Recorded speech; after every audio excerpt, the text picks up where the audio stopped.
Okay, let's talk about issuing bonds at a discount. And so in beginning accounting class and even intermediate accounting class, we're going to talk about issuing bonds at discounts and at premiums. And that really doesn't happen very much.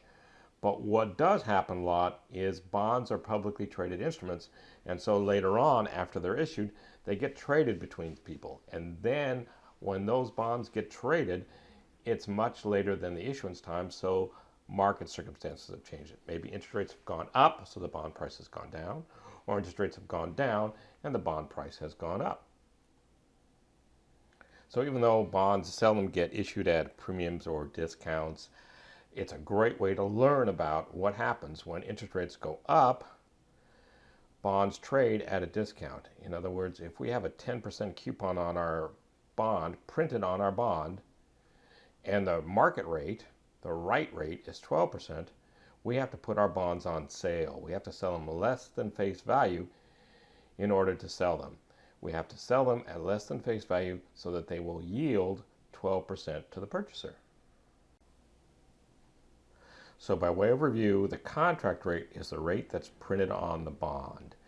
We are committing to make that payment, regardless of what happens to interest rates out there in the marketplace.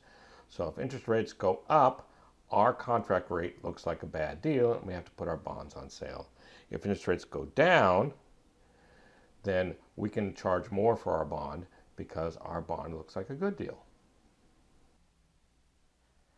All right, so let's pretend that we printed up a 10% 20-year bond. It's dated January 1st. The payments are due July 1st and January 1st of every year. Remember that the bonds in real life pay interest twice a year, every 6 months. Let's say the principal of the bonds is $100,000 and the market rate, the right rate for these bonds, is 12%. So remember, the price of a bond is the present value of the future cash flows.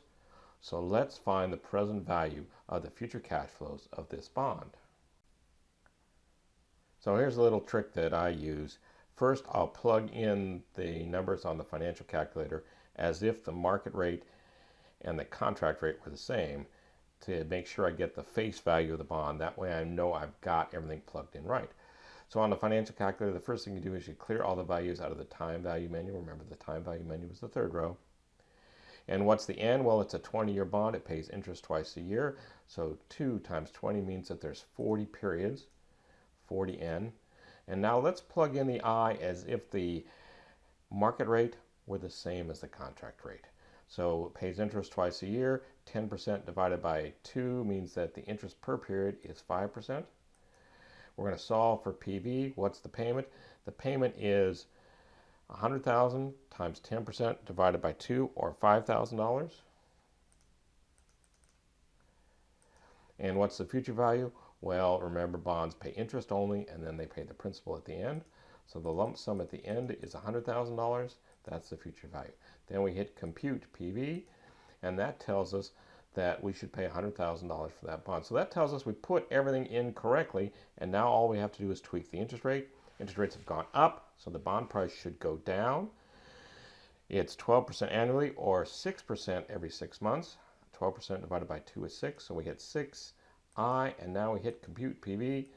So we're going to sell that bond for $84,953.70. So let's round everything to the nearest dollar. This is complicated enough. We sell those bonds. We're borrowing money from the general public. They only give us $84,954. But at the end, 20 years from now, we still have to pay them the $100,000. So to make this journal entry balance, we're going to create a contra liability account called a discount on bonds payable. And that's going to have a debit balance.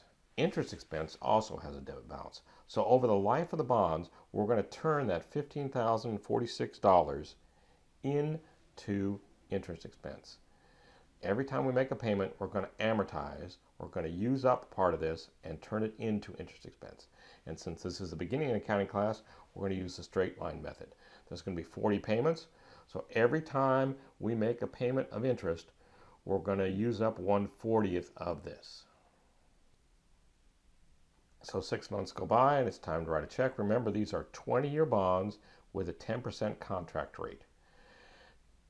10% times $100,000 is $10,000 per year, or $5,000 every 6 months. So we're still going to write a check for $5,000 regardless of what we sold those bonds for. The contract rate is 10%, so we got to write a check for $5,000.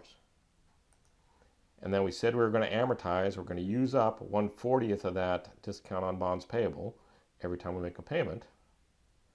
So we're going to credit discount on bonds payable for $376. So that means our total interest expense is $5,376. Well, why is our total interest expense higher than our cash interest expense? Because we owe $100,000, but we only borrowed about $85,000. So our true interest expense is higher than our cash expense. And so that's what amortizing the discount on bonds payable is. It slightly increases our interest expense every time we make an interest payment. And because this is a beginning accounting class, we're just going to use the straight line method, which means we'll just take that discount on bonds payable. And since this is a 20-year bond with 40 payments of interest, we'll take 15,046 and divide it by 40. And I've rounded to the nearest dollar to try to keep this stuff as simple as possible. And that's all there is to selling bonds at a discount.